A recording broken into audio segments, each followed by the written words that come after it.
بسم اللہ الرحمن الرحیم۔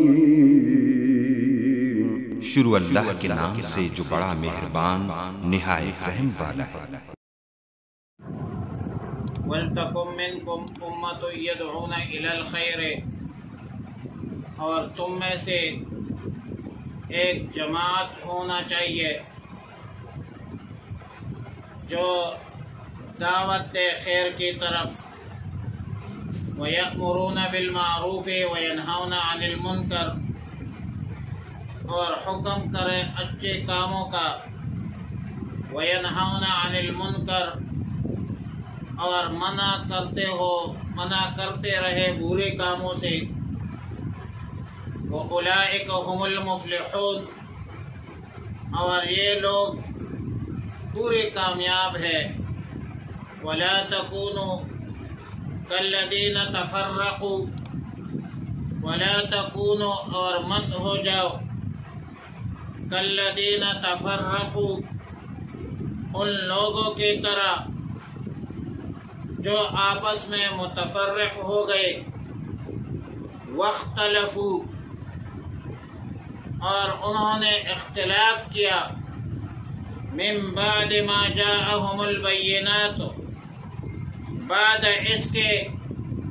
کہ ان کو واضح احکام پہنچے ہو، وَأُولَئِكَ لَهُمْ عَذَابٌ عَظِيمٌ، اور ان لوگوں کے لیے بڑا عذاب ہے۔ گزشتہ آیتوں میں اللہ رب العالمین نے تقوی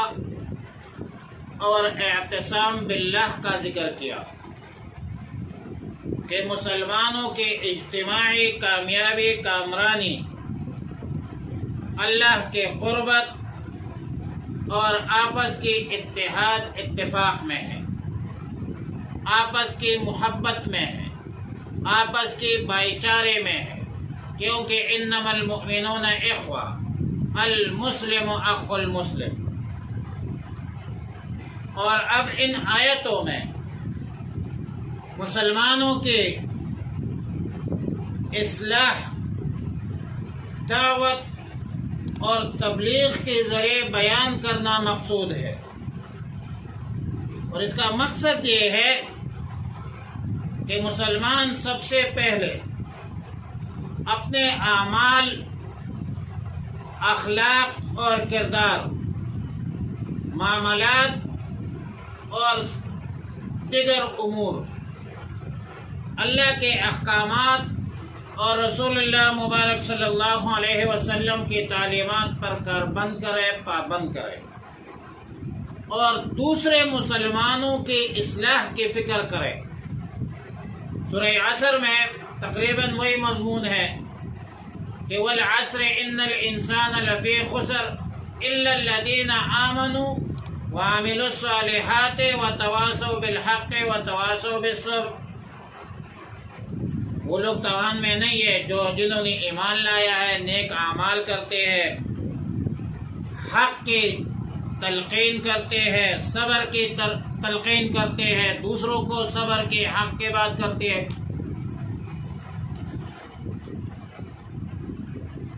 دوسرے مسلمانوں کو اللہ کے احکامات، احکام الہیہ کے موافق، قرآن و سنت کے موافق ترغیب، تبلیغ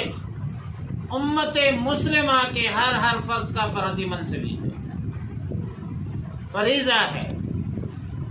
تاکہ یہ حبل اللہ مسلمانوں کے ہاتھوں سے ٹوٹ نہ جائے۔ شیخ الاسلام علامہ شبیر احمد عثمانی رحمہ اللہ الباری،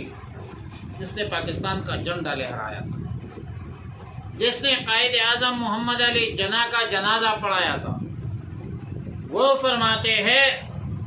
کہ اللہ کی یہ رسی ٹوٹ تو نہیں سکتی لیکن ٹوٹ سکتی ہے، اور حبل اللہ، اللہ کی رسی، قرآن سے دوری، حبل اللہ قرآن ہے، اللہ کی رسی قرآن کریم ہے۔ اللہ کی رسی ٹوٹ جانے کے پیش نظر یا ٹوٹ جانے کے خطرے کے پیش نظر اسی فرض منصبی کو اپنانا ضروری ہوگا، لوگوں کی فکر کرنی ہوگی۔ اور نبی علیہ الصلوۃ والسلام نے فرمایا کہ والذی نفسی بیدہ لتأمرن بالمعروف ولتنہون عن المنکر، قسم ہے اس ذات کی جس کے قبضے قدرت میں میری جان ہے کہ تم ضرور امر بالمعروف اور نہی عن المنکر کرو، ورنہ قریب ہے کہ اللہ گناہگاروں پر جو عذاب بھیج دیں گے، اس وقت پھر تم دعائیں مانگو گے، فلا یستجیبوا لکم، تو اللہ تمہارے دعائیں پھر قبول نہیں کریں گے۔ اور نبی علیہ الصلوۃ والسلام نے فرمایا من رأى منکم منکرا فلیغیرہ بیدہ وإن لم یستطع فبلسانہ وإن لم یستطع فبقلبہ وذلک اضعف الایمان۔ نبی علیہ الصلوۃ والسلام نے فرمایا کہ تم میں سے جو شخص کوئی گناہ ہوتا ہوا دیکھے تو اس کو چاہیے کہ اپنے ہاتھ اور اپنی قوت سے اس کو روک دے، اور اگر یہ نہ ہو سکے تو پھر زبان سے ان کو روکے، اور اگر یہ بھی نہیں ہو سکے تو دل میں اس فعل کو برا سمجھے، اور یہ سب سے ادنا درجہ ہے، یہ دل میں اس کو برا سمجھنا۔ الاستاذ محدث کبیر سرحد کا شاہ ولی اللہ شیخ الحدیث حضرت مولانا نصیر الدین غرغشتی رحمۃ اللہ علیہ فرماتے ہیں، مشکات کے حاشیہ پر لکھا ہے کہ ہاتھ سے منع کرنا حکمرانوں کی ذمہ داری، زبان سے منع کرنا یہ اہل علم علماء کی ذمہ داری، اور دل سے برا ماننا یہ عوام الناس کی ذمہ داری۔ اب آیات مذکورہ اور روایات مذکورہ میں یہ معلوم ہوا کہ امر بالمعروف نہی عن المنکر امت کے ہر فرد کی ذمہ داری ہے، فرض منصبی ہے، لازم ہے،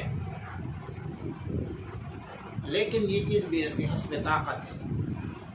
یہ امر بالمعروف اور نہی عن المنکر اپنے طاقت کے مطابق، اب ہاتھ سے میں اپنے بیٹے کو منع کروں، منع تو کر سکتا ہوں، لیکن عام آدمی کو تو روک نہیں سکتا۔ اسی طرح یہ استطاعت پر موقوف ہے، ایسا نہ ہو کہ خیر سے شر بن جائے، لڑائی یا جھگڑے بن جائے، فتنے اور فسادات شروع ہو جائے، اور پھر عمل بالمعروف نہی عن المنکر حقیقتاً ہو یا حکماً۔ حضرت شیخ حضرت المرشد مفتی اعظم مفتی محمد فرید صاحب نور اللہ مرقدہ فرمایا کرتے تھے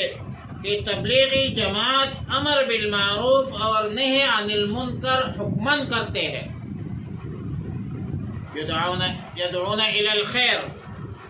امت مسلمہ کو یہ امتیاز حاصل ہے، ختم نبوت کے طفیل اس کو مسلمانوں کو یہ اعزاز حاصل ہے کہ لوگوں کو بھلائی کی طرف بلائے اور برائی سے لوگوں کو روکے، لوگوں کو دعوت دے۔ اور نبی علیہ الصلوۃ والسلام نے پھر خیر کی تفسیر ہی کی کہ خیر سے مراد کیا ہے، فرمایا اتباع القرآن و سنت، قرآن کی اتباع اور میرے سنتوں پر عمل کرنا۔ قذافی تفسیر ابن کثیر اور جماعت والے یہ کہتے ہیں کہ دنیا اور آخرت کی کامیابی اللہ کے احکامات اور رسول اللہ علیہ وسلم کے طریقوں میں رکھی ہے، اللہ کے بغیر سارے غیر ہیں۔ تو دعوت اور پھر دعوت الی الخیر کے دو درجے ہیں۔ پہلا درجہ تو یہ ہے کہ غیر مسلموں کو آپ دعوت دیں، دعوت اسلام دے، دین کی دعوت دے، مشرف اسلام کرے۔ یہ بھی مسلمانوں کے ہر فرد کی ذمہ داری ہے۔ الذین ان مکناہم فی الارض اقاموا الصلاۃ وآتوا الزکاۃ وآمروا بالمعروف ونہوا عن المنکر، سچا مسلمان وہ ہے جس کو ہم نے زمین میں جگہ دی، قدرت اور حکومت دی، تو ان مسلمانوں کا پہلا کام یہ ہے کہ خدا کی زمین پر خدا کا نظام عبادات قائم کرے، نظام مالیات قائم کرے، نظام امر بالمعروف اور نہی عن المنکر کا اہتمام کرے، انسانیت کو ایک مضبوط مربوط مستحکم نظام جو ہے وہ فراہم کرے، جیسا کہ رسول اللہ مبارک صلی اللہ علیہ وسلم نے ریاست مدینہ میں عملاً ثابت کیا کہ انسانیت کیا ہے، عدل کیا ہے، انصاف کے تقاضے کیا ہے، مظلوم کے ساتھ کیسے دینے ہیں، اور اس سلسلے کو خلفائے راشدین نے جاری رکھا۔ دوسرا درجہ یہ ہے کہ عام مسلمانوں کو دعوت دیا جائے، دعوت الی الخیر دیا جائے، مسلمانوں کو تبلیغ کرے، قرآن و سنت کے ماہرین پیدا کرے۔ قرآن کہتا ہے فلولا نفر من كل فرقة منهم طائفة ليتفقهوا في الدين ولينذروا قومهم إذا رجعوا إليهم لعلهم يحذرون۔ مسلمانوں کو دین سے باخبر رکھنا، قرآن و سنت کی تعلیمات عام کرنا، مسلمانوں کی رہنمائی کرنا، صراط مستقیم پر چلانے کی جدوجہد کرنا، یہ بھی امت کے ہر فرد کی ذمہ داری۔ اور آیت کے آخر میں فرمایا وہ اولئک هم المفلحون، یہ لوگ کامیاب ہے، کامران ہے، فلاح پانے والے لوگ ہیں۔ اور اس کا پہلا مصداق صحابہ کرام رضوان اللہ تعالی علیہم اجمعین کی عظیم جماعت ہے جنہوں نے قربانیاں دی۔ دوسری آیت میں وَلَا تَكُونُوا كَالَّذِينَ تَفَرَّقُوا میں مسلمانوں کو خطاب ہے کہ یہود نصارہ کی طرح مت بنو، جنہوں نے روشن دلائل، واضح دلائل کے باوجود اختلاف کیا اور آپس میں بھی اختلاف کیا، اوہام، احوا ان کی پیروی کرنے لگے، باہمی جنگ و جدال کی وجہ سے عذاب الہی میں مبتلا ہو گئے، اور اس تفریق اختلاف نے گزشتہ امتوں کو تباہ و برباد کیا۔ پھر بنیادی بات یہ ہے، پھر نفس اختلاف تو مضمون نہیں ہے، لیکن اختلاف کی بنیاد پر لڑائی جھگڑے اور لڑائی جھگڑوں سے بڑھ کر بازار فتوی بازی اور کفر اور شرک کے فتوے، یہ مضموم ہے، یہ پھر قواریت ہے اور اس سے گریز کرنا چاہیے۔ اختلاف تو ائمہ مجتہدین کے درمیان بھی ہے، محدثین کے درمیان بھی ہے، علمی اختلاف اپنی جگہ پر ہوتی، کچھ باتیں کلاس کی ہوتی ہے، ممبر و محراب کی ہوتی ہے، کچھ باتیں تحقیق کی ہوتی ہے۔ اب تحقیق کی باتیں ممبر پر آپ عوام کو تو نہیں کر سکتے، لیکن اختلاف بھی دلیل کے ساتھ ہو، شائستگی کے ساتھ ہو، اخلاق کے دائرے میں ہو، علمی اختلاف ہو جو جائز ہے، شرعی اختلاف ہو، غیر شرعی اختلاف تو نہ کرے، غیر علمی اختلاف تو نہ کرے، اور اختلاف کے آڑ میں ایک دوسرے پر کفر کے فتوے تو مت لگائے۔ اتنا تو گزارا کرے بھائی مسلمانوں کے ساتھ۔ یوم تبیض وجوہ وتسود وجوہ، جس دن سفید ہوں گے بعض چہرے، وتسود وجوہ اور سیاہ ہوں گے بعض چہرے، فاما الذین اسودت وجوہہم، پس جن کے چہرے سیاہ ہوں گے، اکفرتم بعد ایمانکم، ان سے کہا جائے گا کہ تم نے کفر کیا ہے ایمان کے بعد، فذوقوا العذاب بما کنتم تکفرون، اب چکو عذاب بسبب اس کے کہ تم کفر کرتے تھے۔ وَأَمَّا الَّذِينَ ابْيَضَّتْ وُجُوهُهُمْ فَفِي رَحْمَةِ اللَّهِ، جن لوگوں کے چہرے سفید ہوں گے وہ اللہ کے رحمت میں ہوں گے، ہم فیہا خالدون، اور وہ اس میں ہمیشہ رہیں گے۔ تلک آیات اللہ نتلوہا علیک بالحق، یہ اللہ کی آیتیں ہیں، ہم سناتے ہیں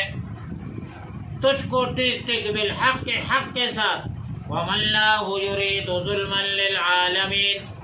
اور اللہ ظلم نہیں چاہتا خلقت پر، وَلِلَّهِ مَا فِي السَّمَاوَاتِ وَمَا فِي الْأَرْضِ وَإِلَى اللَّهِ تُرْجَعُ الْأُمُورُ، اور اللہ کے لیے ہے جو کچھ آسمانوں میں ہے اور جو کچھ زمینوں میں ہے، اور اللہ ہی کی طرف رجوع ہے ہر کام کا۔ اب چہرے کی سفیدی اور سیاہی کا ذکر قرآن کریم میں کئی دفعہ آیا ہے۔ سورہ زمر میں ہے وَيَوْمَ الْقِيَامَةِ تَرَى الَّذِينَ كَذَبُوا عَلَى اللَّهِ وُجُوهُهُمْ مُسْوَدَّةٌ، اسی طرح سورہ عبس وتولى میں ہے وجوہ یومئذ مسفرۃ ضاحکۃ مستبشرہ ووجوہ یومئذ علیہا غبرۃ ترہقها قترہ اولئک هم الکفرۃ الفجرہ۔ سورہ قیامہ میں بھی ہے وجوہ یومئذ ناظرۃ الی ربها ناظرہ۔ قرآن کریم میں بیاض، سودا، غبرہ، قطرہ، نظرہ، اس طرح کے الفاظ استعمال ہوئے ہیں۔ مفسرین لکھتے ہیں کہ سفیدی سے مراد، سفید چہرے سے مراد ایمان ہے، اور سیاہ سے مراد کفر کی سیاہی ہے۔ امام ترمذی رحمۃ اللہ علیہ نے حضرت ابو امامہ رضی اللہ تعالی عنہ سے ایک روایت نقل کی ہے کہ سیاہ والے چہرے خوارج کے ہوں گے، اور سفید چہرے جو ہے وہ ان کے ہوں گے جن کو ان بدبختوں نے، خوارج نے قتل کیا ہے، شہید کیا ہے۔ فقال ابو امامہ کلاب النار شر قتلى تحت عدیم السماء وخیر قتلى من قتلوه ثم قرأ یوم تبیض وجوہ وتسود وجوہ۔ ابو امامہ رضی اللہ تعالی عنہ سے پوچھا گیا کہ آپ نے یہ روایت رسول اللہ علیہ وسلم سے سنی ہے؟ تو حضرت ابو امامہ رضی اللہ تعالیٰ عنہ نے فرمایا کہ میں نے یہ 7 مرتبہ رسول اللہ علیہ وسلم سے سنی ہے، اور اس 7 مرتبہ سننے کے بعد میں آپ کو بیان کرتا ہوں